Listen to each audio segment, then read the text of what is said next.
rutas que tomamos en la vida se complican de repente. Y entonces el camino se vuelve un verdadero desierto. Deuteronomios 8, del 2 al 4, leo para ustedes en el nombre del Padre, del Hijo y del Espíritu Santo.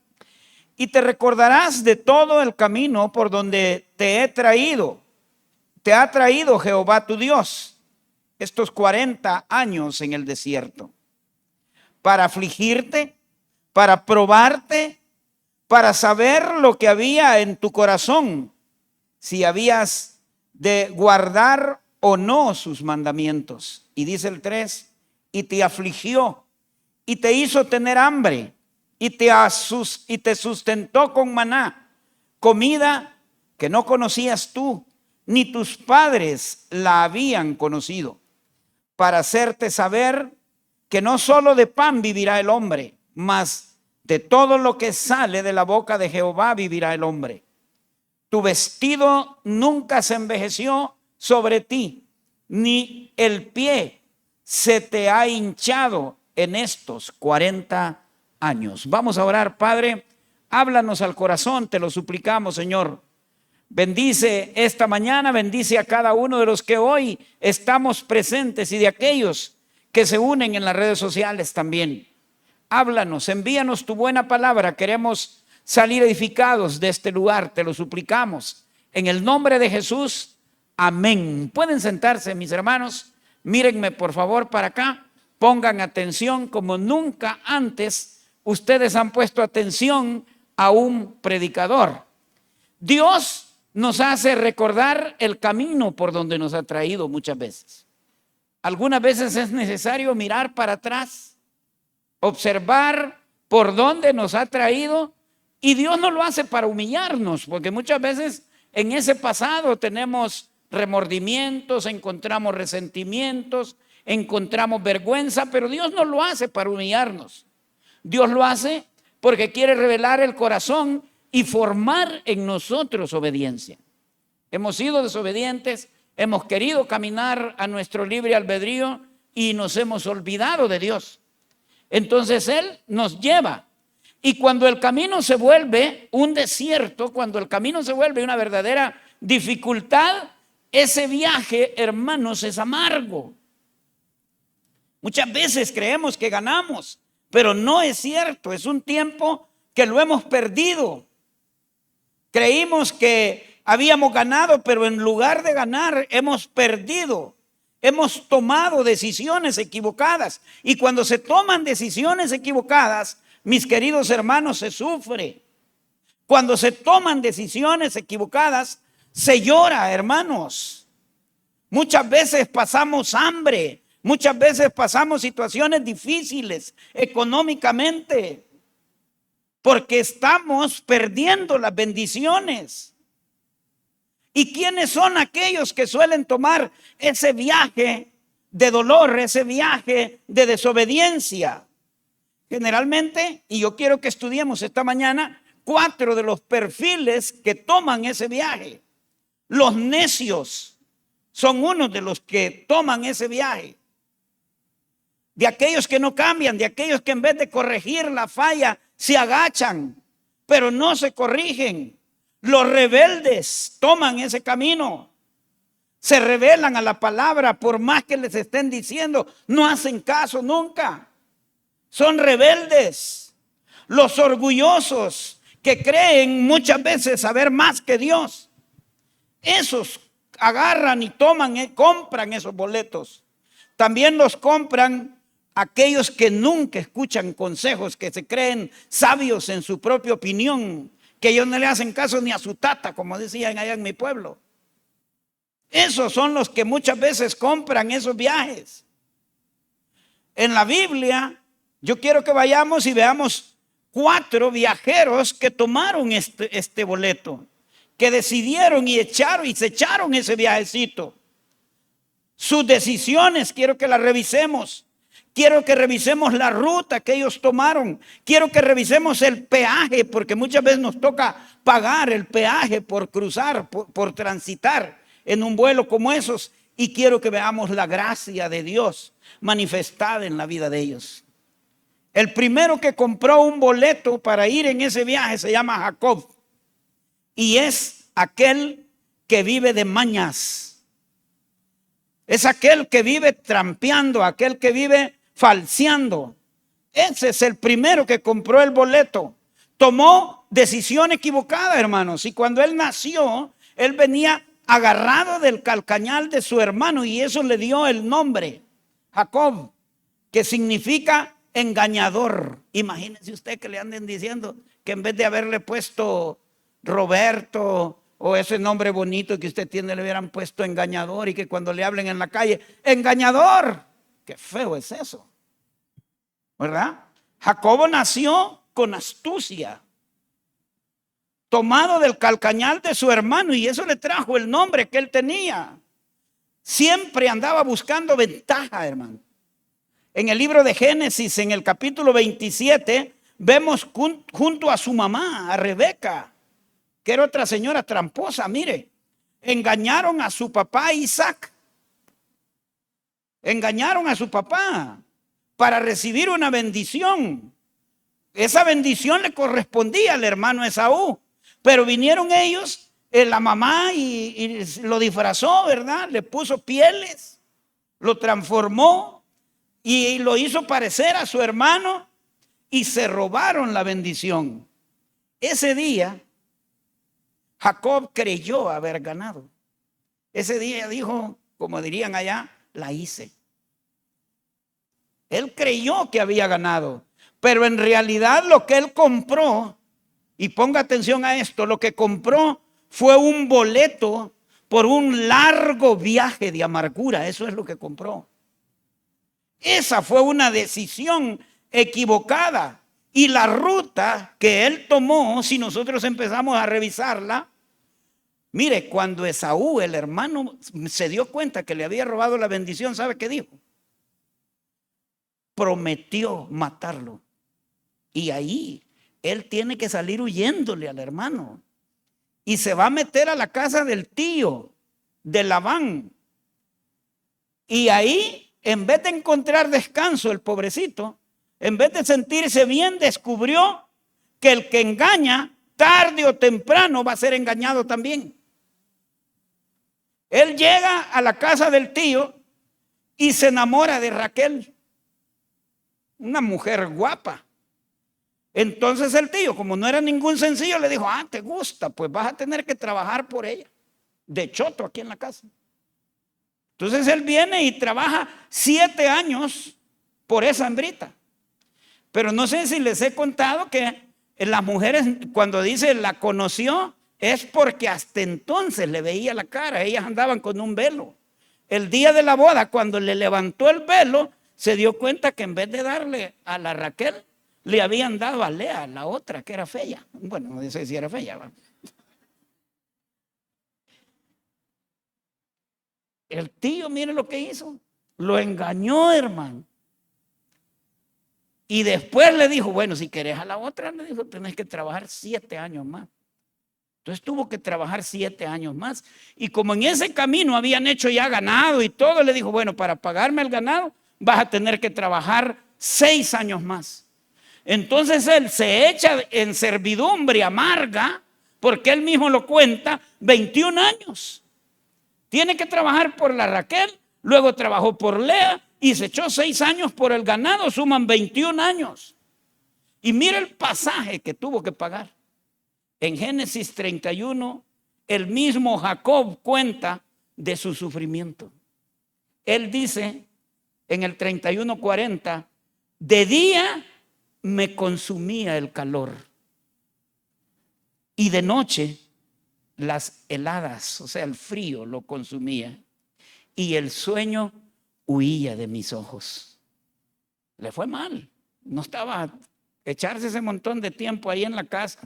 Mi salario lo cambiaste 10 veces, dice Jacob. Ahí Jacob conoce que su vida había sido una cadena de injusticia, sí es cierto. Su vida había sido una cadena de lágrimas, porque no había sufrido el hombre. Pero también había sido una cadena de desvelos. Y más tarde, cuando ya es viejo, cuando ha tenido que aguantar hambre, frente a Faraón, lamentándose, dice estas palabras en el 47:9. Los días de los años de mi peregrinación son 130, pocos y malos. Eso dijo un hombre que vivió con astucia, un hombre que era astuto, era un hombre que se la llevaba de vivo, pero terminó viejo, cansado, amargado, pagando el precio de todos sus engaños. Tuvo que vivir una vida así, pero fíjense qué interesante. Dios nunca lo abandonó. Dios siempre estuvo con él. En medio de su viaje amargo, el Señor lo transformó. Dios lo transforma, Dios lo cuidó. Estando en Peniel, él lucha contra un ángel.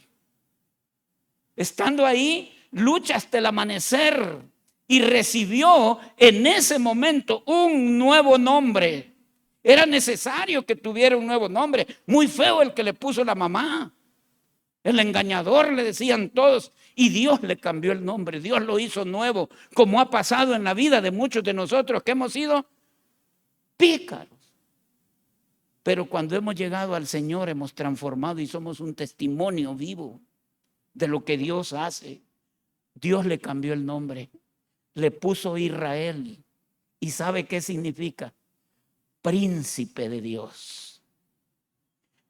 De aquel tramposo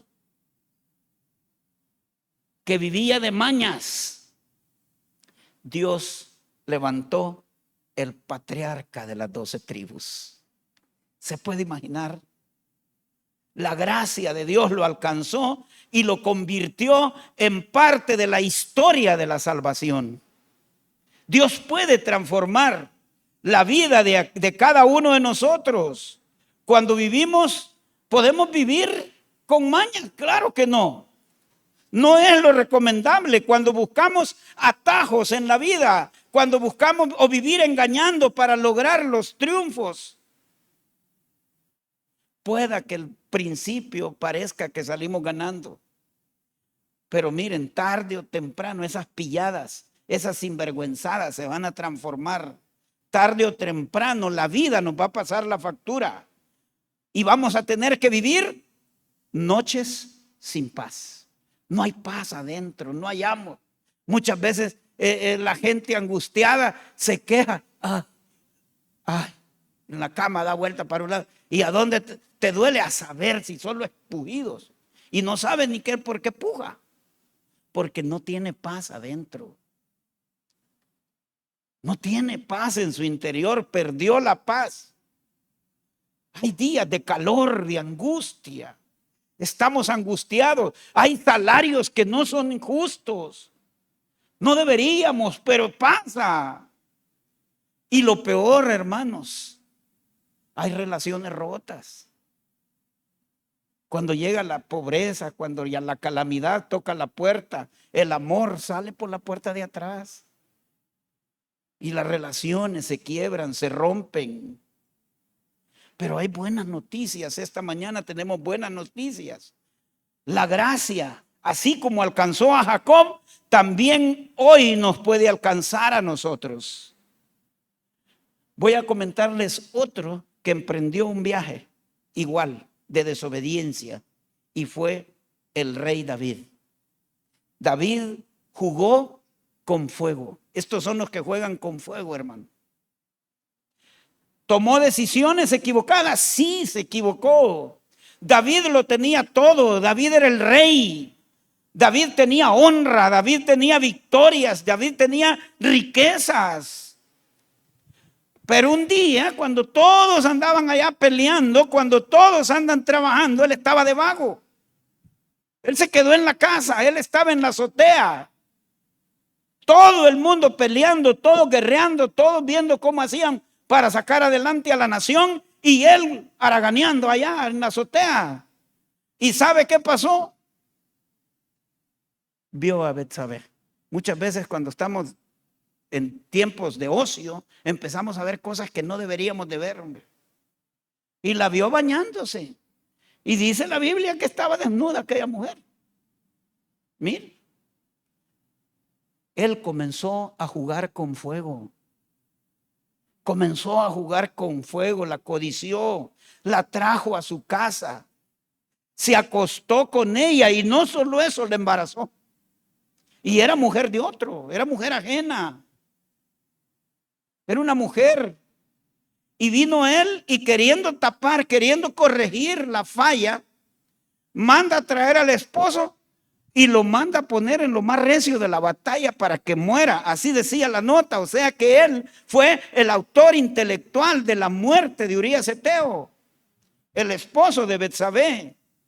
Lo mandó a la batalla hasta que murió. David creyó que con eso había ya cubierto el problema, había cerrado el caso, lo había dejado ahí en el olvido, como muchas veces creemos nosotros. ¿Verdad? Que jugando con fuego podemos dejar esas cosas y eso va a salir a la luz, hombre. Dios mira siempre lo que usted y yo hacemos en secreto. Entonces vino y le mandó al profeta Natán para que lo confrontara, para que lo hiciera ver. Y Natán le dijo estas palabras: porque tuviste en poco la palabra de Jehová, porque tuviste en poco la palabra de Jehová, la espada no se apartará jamás de tu casa. Segunda de Samuel 12:9. Mire la ruta que tomó David. Después de que él peca, después de que comete el error, David sigue reinando. Él sigue siendo el rey. Pero ya David ya no era el mismo. Era un rey opacado. Aunque fue perdonado porque dice Jehová ha remitido tu pecado. En 2 de Samuel 12:13, Dios le advierte que vendrían consecuencias. Iban a pasar consecuencias dentro de su misma casa. Ahí las iba a pagar. Lo que él hizo en secreto, lo que él creyó que nadie había dado cuenta, se iba a volver, lo iba a ver a la luz del sol, iba a salir. Entonces tuvo que pagar un peaje, como hacemos nosotros muchas veces para transitar, ¿verdad? Él pagó un peaje. Y pagó un peaje carísimo, hermano. Primero, la muerte de su hijo. Ese niño que esperaba tanto, el rey David con Betsabé. El rey que antes tenía banquetes. El rey que antes tenía músicos. El rey que hacía fiestas con esplendidez. Ahora estaba tirado en el suelo. Tirado literalmente, dice la escritura. Ayunando, llorando por su niño enfermo. Angustiado, desesperado. Su niño murió. Amnón, uno de sus hijos. Si es que las paga caras uno. Amnón violó a su propia hermana Tamar. Y eso no fue todo, hermano. Absalón estaba muy enojado, el otro hermano, y ¿sabe qué hizo? Lo mató. Mató a Amnón.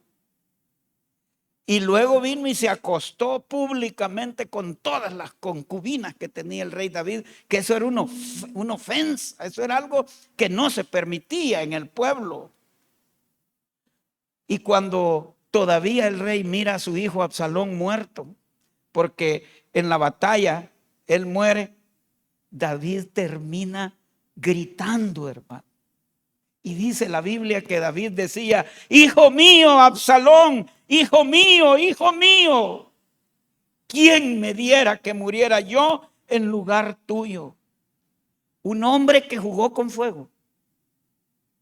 Un hombre que terminó herido por las brasas del dolor familiar. Hay que tener cuidado, no se puede jugar con fuego. La gracia de Dios lo alcanzó. La historia que terminó, digamos, o termina en tragedia, o debió haber terminado. Usted lo mira en el Salmo 51 a David. Después de todo, después de haber ya con la experiencia David grita, dice en el Salmo 51, ten piedad de mí, oh Dios, conforme a tu misericordia. Ese rey quebrantado nos deja una enseñanza de que aunque el pecado trae las consecuencias, Dios es capaz de restaurar. Porque más adelante David, aunque después de su caída, ¿verdad? La Biblia dice es un varón conforme al corazón de Dios. No porque fuera perfecto. Era un varón de acuerdo al corazón de Dios. No porque tenía alas de ángel, como decimos nosotros. Porque tenía alas de zope. Pero ¿por qué era un varón de acuerdo al corazón de Dios? Supo arrepentirse de verdad. Eso es lo que Dios mira. Porque Dios es un Dios misericordioso. El pecado, hermano, siempre le va a prometer placer. Pero el pecado le va a cobrar dolor siempre. Esas cosas que le parecen buenas. Jugar con fuego siempre le va a dejar las cenizas. Siempre va a haber familias heridas, dolientes. No debió haber pasado, nunca lo pueden perdonar, pero ahí quedaron, el dolor ahí queda. Ese pecado le va a dejar lágrimas. Ese viaje de dolor que emprendió le va a dejar oportunidades que se pierden, bendiciones que no va a saber aprovechar. Pero eso sí, si nos arrepentimos, Dios puede escribir una historia diferente. Si usted se arrepiente, David pecó, lloró y pagó, pero también David conoció la gracia de Dios. Esa gracia, hermanos, que nos restaura, que nos transforma. Hay otro viaje, hay otro hombre que emprendió un viaje ahí. Se llama Jonás.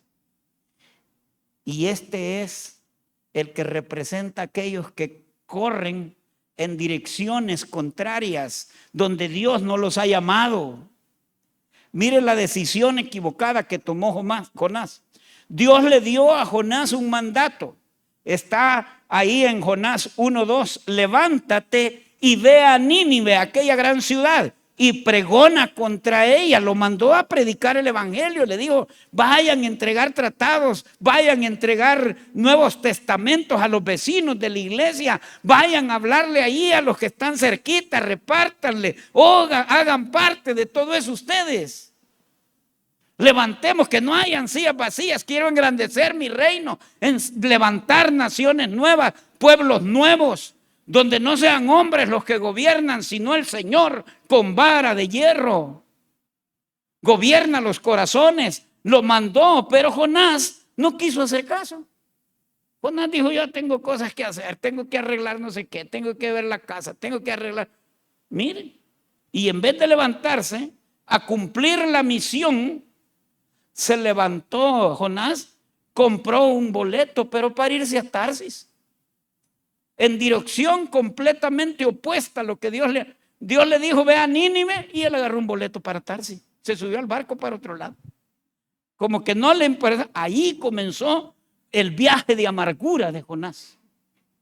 Ahí comenzó, y la ruta que tomó, en vez de caminar él en la dirección que Dios le estaba diciendo, porque Dios nos indica con claridad, aquí quiero que vayas, mira, aquí este es el camino, ¿ves? Vos agarrás para el Táber, allá está el Táber. No te perdás, todos los domingos tenés una cita, todos los días de culto tenés una cita, pero él dijo, no, yo tengo otras cosas que hacer, tengo cosas más importantes que hacer. Y en vez de caminar bajo la bendición de Dios, Jonás subió a una barca que lo llevaba a otro lugar, que lo llevaba a Tarsis. Él bajó al puerto de Jope, mire la ruta, bajó al puerto de Jope, pagó su pasaje. Miren, hermanos, los viajes en desobediencia son los viajes más caros que muchas veces pagamos. Bajó a la nave, abordó la nave, bajó al camarote y finalmente bajó al vientre del pez. Cada paso que Jonás dio fue de bajada y cada vez más profunda, se iba hundiendo. Y el pasaje que pagó Jonás Cuando empezaron en la nave a caminar, se vino una tormenta, que todos iban a morir en ese barco. Y entonces empezaron y a Jonás lo cazaron allá durmiendo y le echaron al agua. Y a él, cuando lo tiran al agua, un gran pez que había sido preparado por Dios se lo tragó. Jonás 1:17, para que le doy las citas para que vaya y lo lea allá en la casa. 3 días y 3 noches en pura oscuridad, viviendo ahí en el vientre del pez. Ahí estuvo. Sintió el peso de la angustia, hermanos. Imagínense en oscuridad, en un ambiente que no conoce. Creo que solo Secot se parece. Pues hay que tener cuidado. Y él decía, las aguas me rodearon hasta el alma, dice Jonás. Hasta el alma las aguas me rodearon. El abismo me envolvió. Esa es parte de la angustia que él sentía.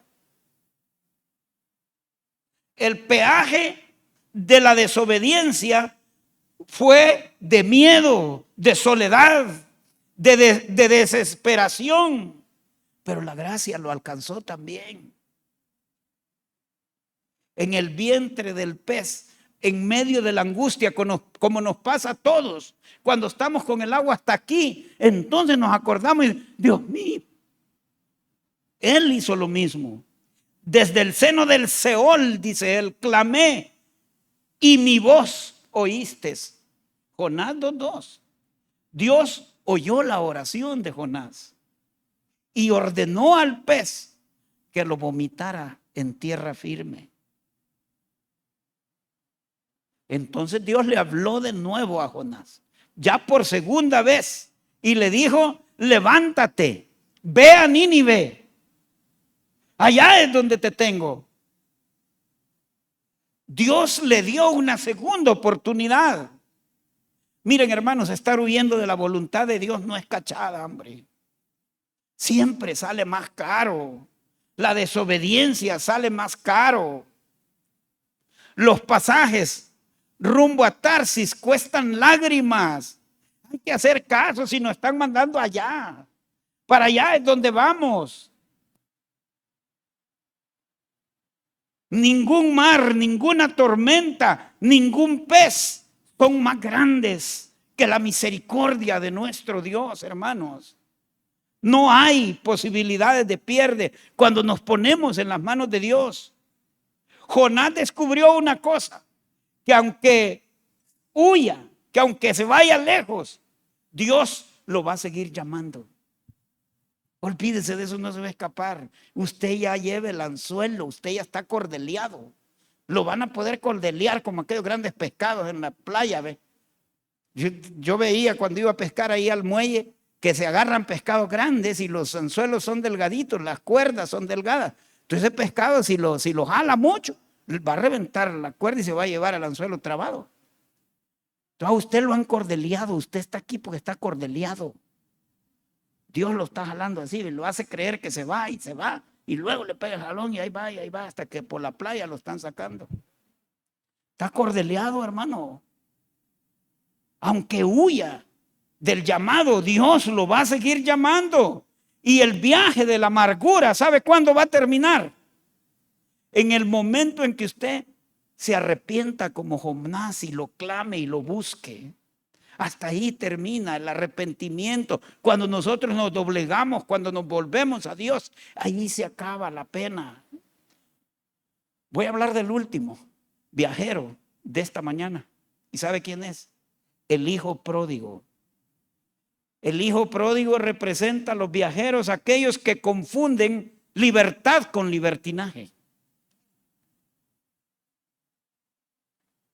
Tomó decisiones equivocadas, hermano. Una mañana se acercó a su papá y le dijo así: padre, dame la parte de los bienes que me corresponden.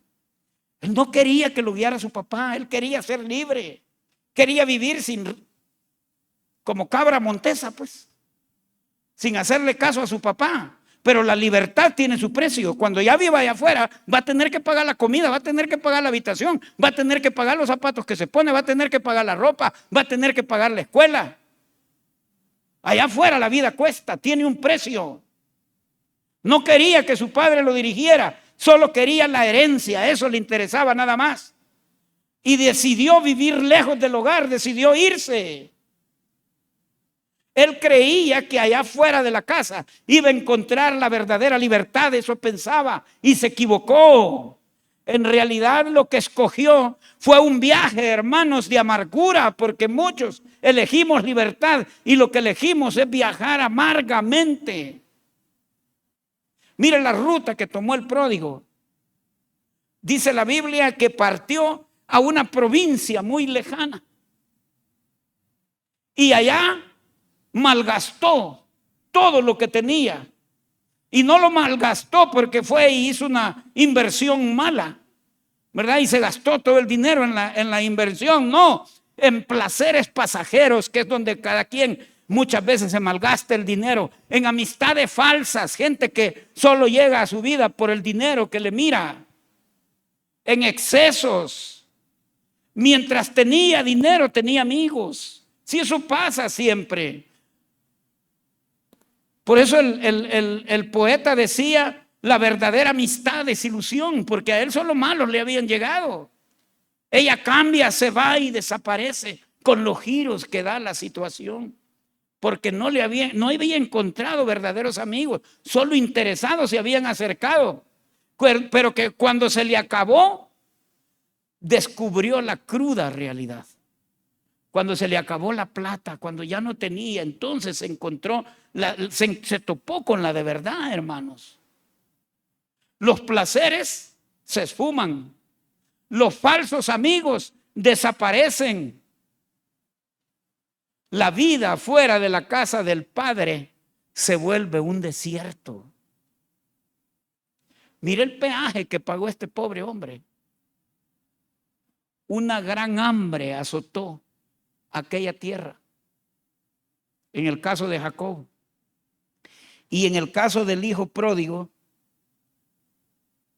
en el caso del pródigo, él al final ya no tenía ni siquiera que comer. Se gastó todo, ya no tenía comida. Y entonces empezó a desear la comida que comían los cerdos. Mire, hermano, solo el trabajo de cuidar cerdos era un trabajo despreciable para un judío. Solo eso. Pero él deseaba saciarse con las migajas que caían, con la comida que comían los cerdos, las algarrobas. Y no tenía.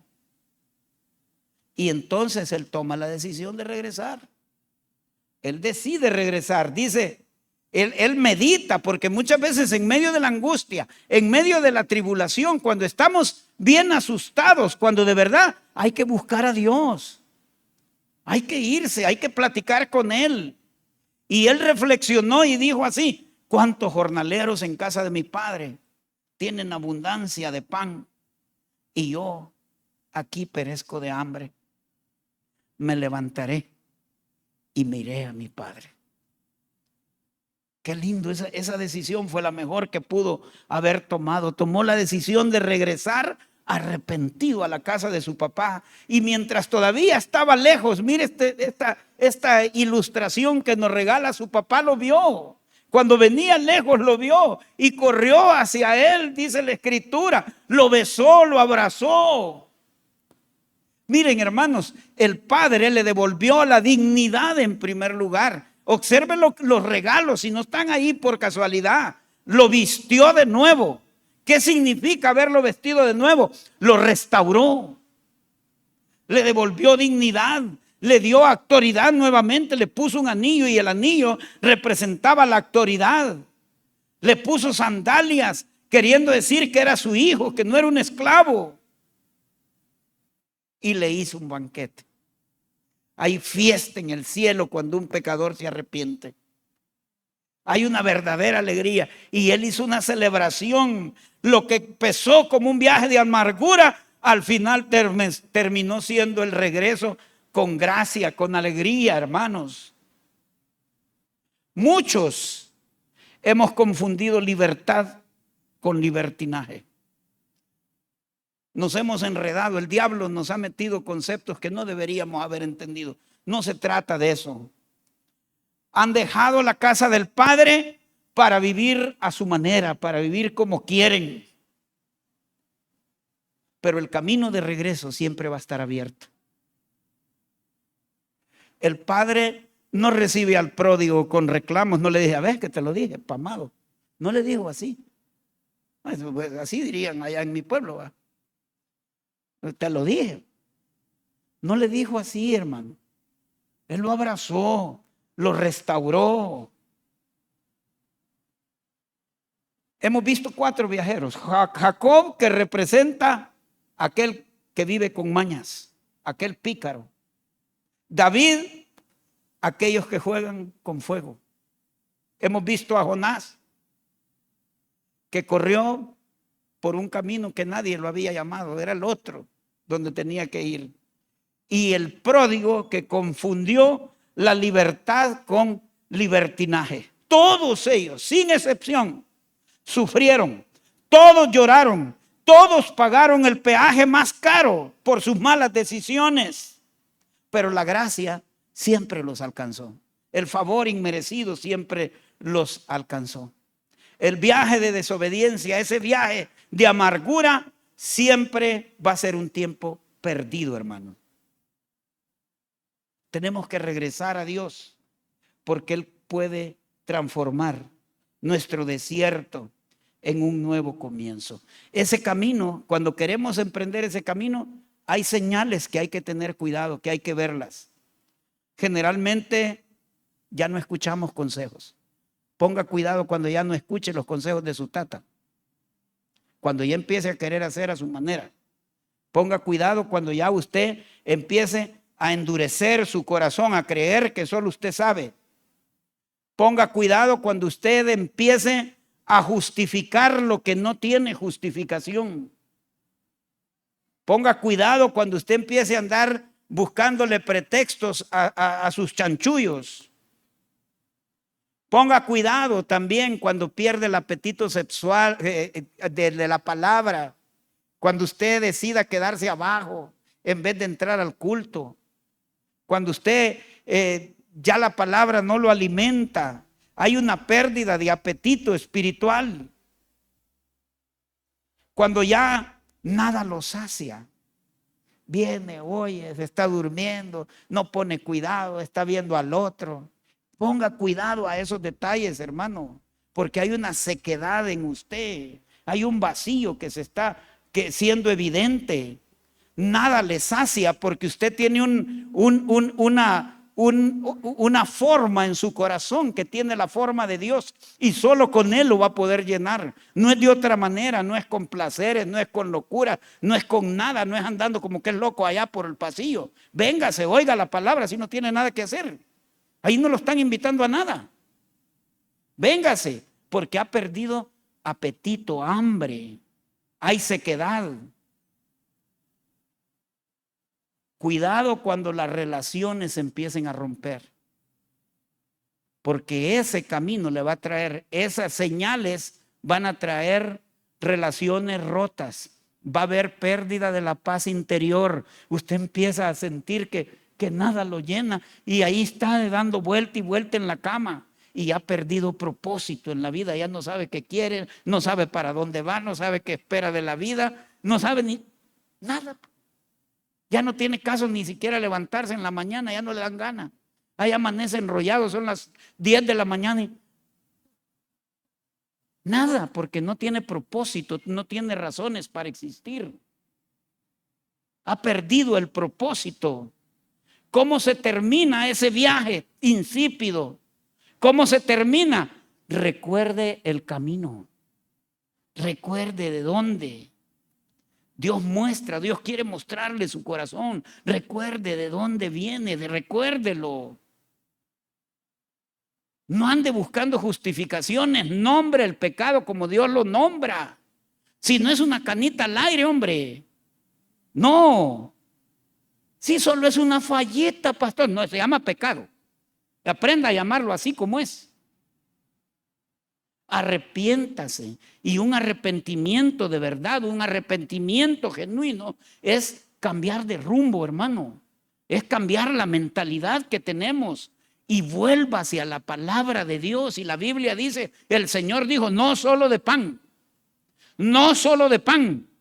vivirá el hombre, sino de toda palabra que sale de la boca de Dios. Busque el consejo, gente que sabe, gente que lo puede instruir. No ande buscando los necios, los rebeldes, los orgullosos, los sordos al consejo. Siempre van a pagar el peaje, ese grupo de gente siempre va a pagar el peaje. Tiene que aprender a humillarse delante de la presencia de Dios. En conclusión, hermanos, ya no tenemos por qué andar viviendo desiertos de sequedad. Tenemos que aprender. Esta mañana Dios le está diciendo, camine conmigo, hermano. Camina conmigo, ya no sigas en ese camino de desobediencia. Si esta mañana usted se identifica con Jacob, David, Jonás, con el pródigo, la gracia está pasando por acá. La gracia es el camino de redención y Dios está listo para apoyarnos. Vuelva hacia Dios y tenga amistad con Él. Vamos a orar. Señor y Padre, te damos las gracias. Reconocemos, Señor, que en muchas ocasiones hemos tomado decisiones equivocadas. Y esas decisiones nos han llevado al sufrimiento. Hemos llorado, Señor. Hemos pasado hambre. Hemos pasado conflictos económicos por desobedientes. Hemos perdido bendiciones lejos de tu voluntad. Perdónanos, Señor. Hoy queremos terminar este viaje de amargura. Hoy queremos volvernos a tu presencia, Señor. Queremos pedirte, suplicarte que formes en nosotros un corazón obediente. Señor, devuélvenos el hambre por tu palabra. Restituye lo perdido, Señor, conforme a tu misericordia. En el nombre poderoso de Jesús, esta mañana nos declaramos, Señor, completamente libres y te pedimos que tú tomes el control de nuestras vidas. Si usted nunca ha invitado a Jesús a entrar a su vida, hoy es su momento. No queremos que se vaya sin tener la oportunidad de recibirlo. Y diga con nosotros, repita esta oración. Dios conoce el corazón, Dios no mira el juego de palabras. Diga, Señor Jesús, perdona mis pecados. Yo creo que moriste en la cruz por mí. Esta mañana te recibo como mi Señor y Salvador. Hazme nuevo, Señor. Guía mis pasos. Desde hoy, desde este momento, me entrego a ti. En el nombre de Jesús. Amén. Hermanos, no nacimos para vivir en amargura. Nacimos para caminar con Dios. Hoy, esta mañana, por la fe, se acabó ese viaje. Volvamos a casa. Vamos a orar y a terminar el mensaje. Señor, bendice a cada uno de mis hermanos. Ponemos esta semana en tus manos y te pedimos el cuidado para cada uno de ellos. En el nombre de Jesús. Amén y amén. Amén, gracias. Démosle un fuertísimo aplauso.